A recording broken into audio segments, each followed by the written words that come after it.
Hello મિત્રો, તમે જોઈ શકો છો જીપીએસસી દ્વારા જાહેરાત કરી દેવામાં આવી છે કે 18 પ્રકારની જાહેરાતો માટે એક્ઝામ તારીખ જાહેર કરી દેવામાં આવી છે. બરાબર, તો આપણે જોઈ શકીએ છીએ કઈ તારીખે કઈ એક્ઝામ છે એ આપણે ચલો જોઈએ. બરાબર, આમાં જોઈ શકો છો ક્રમ આપેલો છે, જગ્યાનું નામ આપેલું છે, જાહેરાત ક્રમાંક આપેલો છે અને ક્યારે પરીક્ષા લેવાની છે એની તારીખ આપેલી છે. બરાબર, તમે અહીંયા જોઈ શકો છો અહીંથી કે કઈ તારીખે કઈ એક્ઝામ છે અને એનું જાહેરાત ક્રમાંક શું છે. બરાબર, તો આ તમારે લાગતા વળગતા પ્રમાણે જોઈ લેવું કે તમારી એક્ઝામ કઈ છે અહીં આવી શકે છે એ તમે જોઈ શકો છો. બરાબર, આપણે એક હજુ એક્ઝામ્પલ લઈ લઈએ છીએ કે રાજ્ય નિરીક્ષક વેરા વર્ગ 3ની 28/2024-25 એની જાહેરાત ક્રમાંક છે. એની એક્ઝામ લેવાની છે 22/12/2024ના રોજ.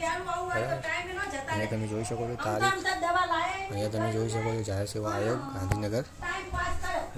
Thank you for watching video.